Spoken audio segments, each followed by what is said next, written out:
terrifying. Yeah, it's not worth your life, dude.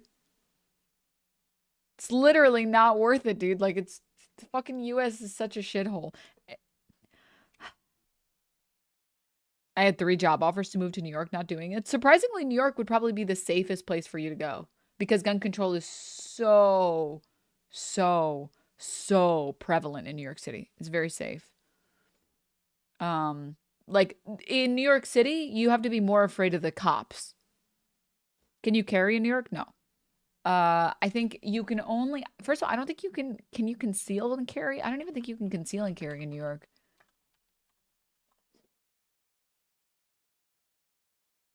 You have to get a license.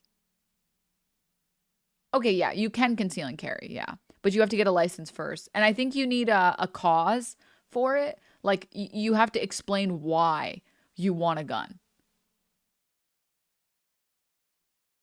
They're really, really, really hard to get. And generally, you have to explain why you should own one. So, yeah. So gun control. Yeah. So actual good gun control. The problem is that in New York City, that's 8 million people in like this much space.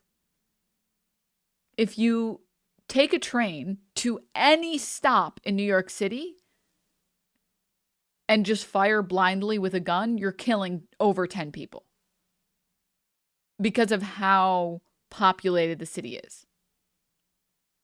Because of how big the risk is. So the government tries to do what it can to avoid, thousands of people dying all the time. Yeah. I think, yeah, New York is actually, is one of the safer cities in the country. It's just the reality is people think that New York is more dangerous than it is because there's 8 million people. So when when one stabbing occurs, it's like, oh my God, New York is so dangerous. And it's like, that's 1 in 8 million, as opposed to all these other cities that have like quadruple, 10 times, 100 times that much with like a fraction of the population. It is. Obviously, I'm not going to say that like New York is going to be safe if you go to like a bad neighborhood at night. Yeah, like there are bad neighborhoods and there are good neighborhoods, but like Manhattan is like very safe. Like Queens, most of Brooklyn, very safe. New York City was the Wild West in the 70s and 80s. Yeah, but we also had like actual gang problems in the 70s and 80s. We don't really have any of those problems now. But unironically, the scariest gang in New York right now is the police.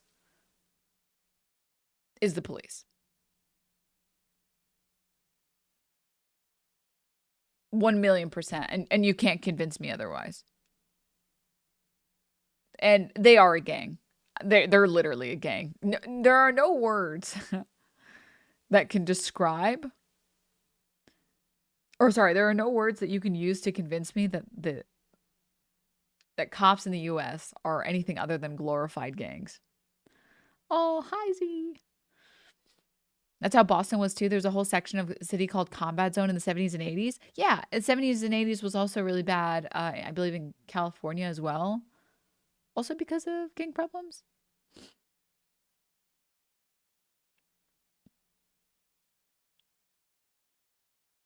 So anyways, yeah. It's very sad. Okay, let's watch this video and then we'll watch the next video and then we'll watch some propaganda. Not actual propaganda, but videos doing breakdowns of propaganda. People have recommended skip intro on this channel a bunch of times, so I'm figuring, you know what? Today is a good idea to do it. Today is a good idea. Today is a good opportunity. On the scene on Saturday in Texas in that tragic mass shooting was a former Army and police officer. His name is Steven Spainhour, and he was rushing to the mall after he got a call from his son, who worked at the H&M there when the gunman opened fire. Thankfully, his son, Freddie, who's 25 years old, was not harmed. Steven joins us now. Steven, good morning. Good morning, Poppy. Really a terrible morning for you, for your family, for your entire state and this country. As I understand it, you found a child alive with a mother dead, protecting that child. Is that right? Yes, yes, I did. It's pretty horrific what I saw. I didn't go with the intent of being a first responder or helping anybody. I went to find my son. I was surprised when I drove into the mall that it was the parking lot was empty. People were still sheltering in their cars. People were running away from the mall, and there was one man at the scene that had a connection to 911, and he was having trouble describing to them where he was at and what he was doing. So I just kind of jumped in there, gave some directions on where the shooter went. He gave me a description, and then I started trying to take care of victims. And sadly, the first individual I went to was, and I don't want to be too graphic, but she was not able to be saved. I couldn't save the second guy. The third guy actually expired while I was trying to do chest compressions. The child came out from under what I believe was the mother. It might have been a relative. I don't know how the relation is, but was started to wander around asking for help, saying, "Mom, mom, mama, mama." So I just scooped the child up and took him about 15 feet away so he or she couldn't see what was going on. There was so much blood on the child, I couldn't tell the sex. I just asked, "Are you okay?" Checked for wounds. The first Allen police officer pulled up and he said, "Good God Almighty."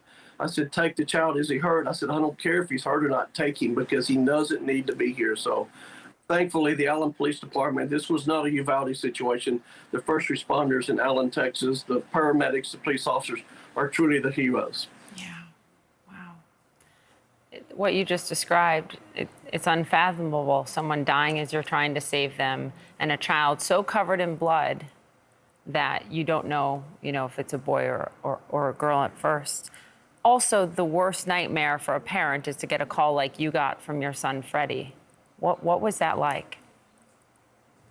Well, we talked after Uvalde. He had excellent active shooter training from H&M Clothiers. I can't say enough about what they've done to prepare their staff.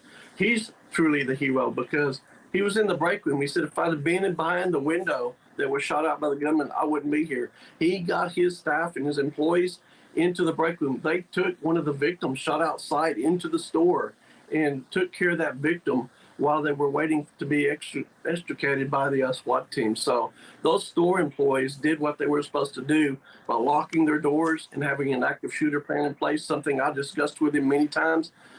Absolutely worked. And I know people were concerned about the response time, but when you're a 911 operator, and I've been there, and you get all these calls, that's not an easy thing to do to find out where you need to send your help. I'd like to know from you what you want to be done in your state and on a national level. And I preface this question just by letting everyone know, you've said you are a big supporter of the Second Amendment. You're a gun owner. But at this point, in your words, thoughts and prayers have to be followed by action. What specific action? Absolutely. Well, what needs to change? Absolutely. We used to have an assault weapons ban nationally. We can do that at the state level. We can put red flag laws in place. We can limit high capacity rounds. Like I found a live round next to one of the deceased victims. We can stop putting some of these weapons like M4s and AR-15s in the hands of people who don't need them. And I hear our governor talking about mental health issues. We're always going to have mental health issues, but if we don't do something about the guns, the people killing guns, then we're going to continue to have the same thing happen. It could happen to your family. It could happen to anybody that's watching in any state, in any small town or big city. And until we take some definite actions, we're changing the narrative about it being just a mental health issue and start doing something about the guns. Bro, he's fucking spitting.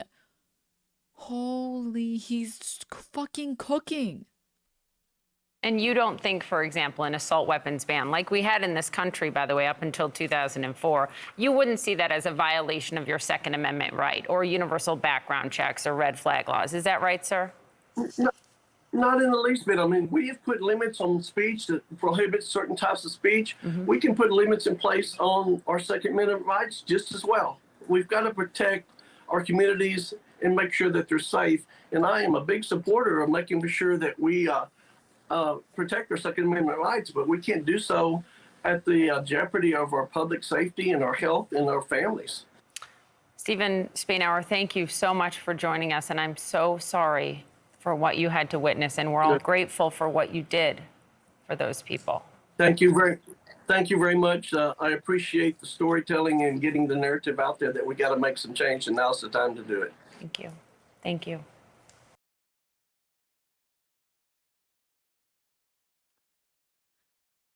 Well, at least the fucking guy was like based as fuck.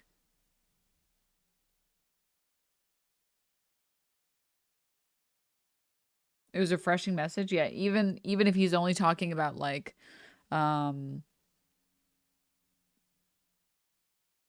state laws, which fucking blows, but the reality is anyone who knows anything about US politics, state legislation is one of the best ways to get things federally approved. Most bills that have come to Congress don't pass until they've already passed in a bunch of other states. I believe that's what happened with gay marriage. It's what happened with like abortion. It's what happened with driving and drinking laws, increasing the age of drinking to 21. Basically, all of them had this sort of pattern. Let me see if I can show you. His point was that he has state power, so he can do it without waiting for federal. Also a good point. One sec. Pull it up. Generally speaking, let's say this is the US. Sorry, this is a really crude picture of the US. Once you can get like, I'm just going to shade in the states in like this to show that this is a state that is approved of a certain policy. Once you can get like maybe half the states, what am I doing? California's like this big. Let's just Bible belt it up, okay? Maybe half the states in the US can all agree, you know what, guys? Actually, we shouldn't be letting 18-year-olds Unfortunately, drink. the guy is an outspoken Democrat, so the far right will say his opinions on the Second Amendment are invalid cause he's not a real gun nut. Because he's a damn liberal. But what was I going to talk about? Right. Because of the fact that the US has zero fucking transportation, it means we have to have the most stringent drinking laws.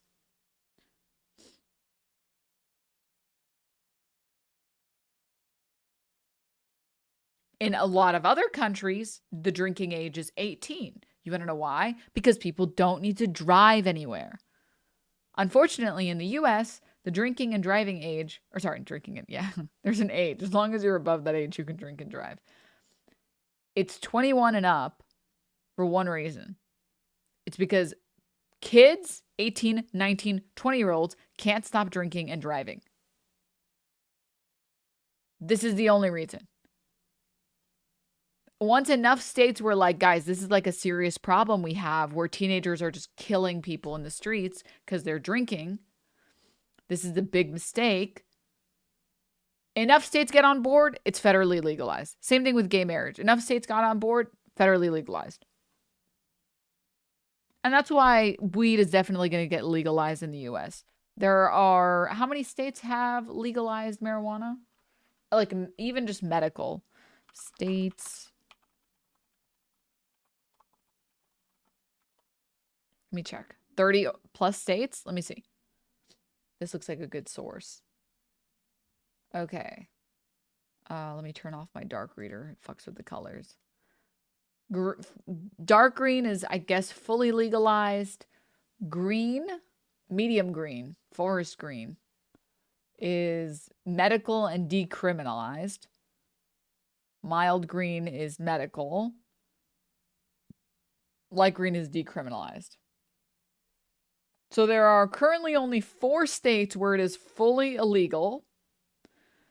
And there are 1, 2, 3, 4, 5, 6, 7 states where you can only sell CBD.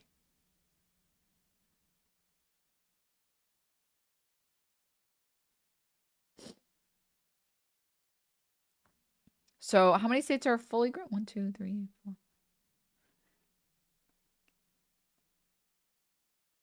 It's like 18 or 19. I might be missing 1 or 2. That's crazy. That's fucking crazy. Like, I'm telling you guys, within the next decade, I believe it, dude. I believe it. Within the next decade, it becomes legalized. I live in Kansas. It fucking sucks. I'm so sorry. I'm so sorry. I will note that in Texas, there's stuff like Delta 8 dab pens that are legal. Interesting. It's also basically a free win for the next Democrat if they run on that. Yeah.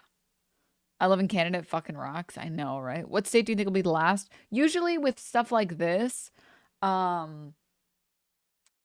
there's always like a few states that never legalize it and then have to deal with the federal authority.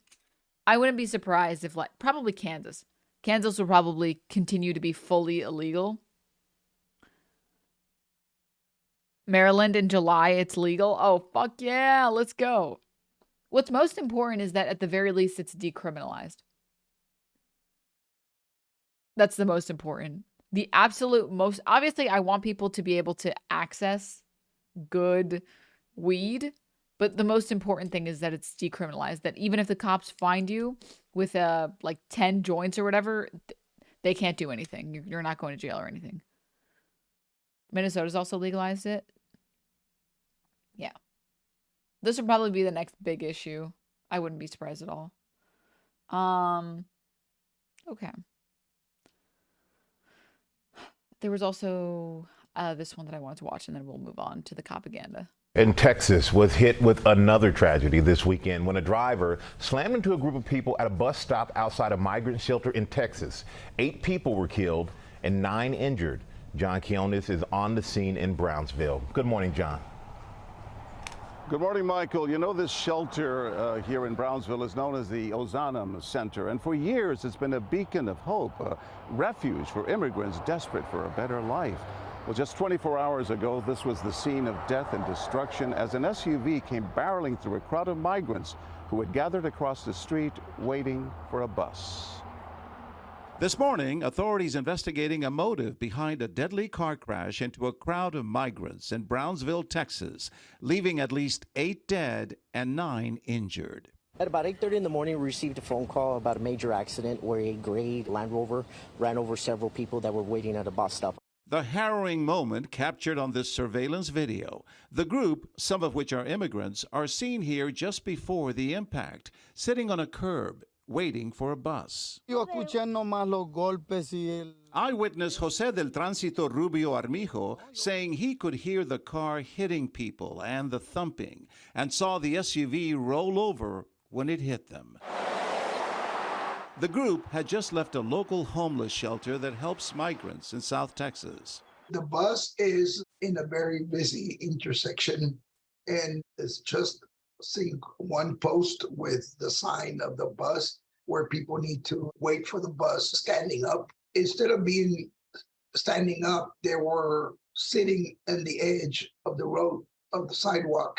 Authorities say the suspected driver of that gray Range Rover is a male Hispanic resident of Brownsville. He's now in custody and received medical treatment. Police now conducting a criminal investigation to determine whether the incident was targeted or accidental. They're saying that the car lost control. Now, whether we know whether it was an accident or intentional, that is still under investigation. We may learn more later today at a police briefing, but right now the residents of this town are stunned in disbelief. After all, this entire region, the Rio Grande Valley, has traditionally been a place where immigrants are welcomed and embraced. Robin? All right, John. Thank you for your reporting and that deadly crash. Hi, everyone.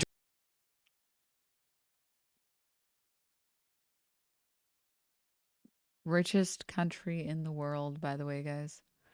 Richest country in the world.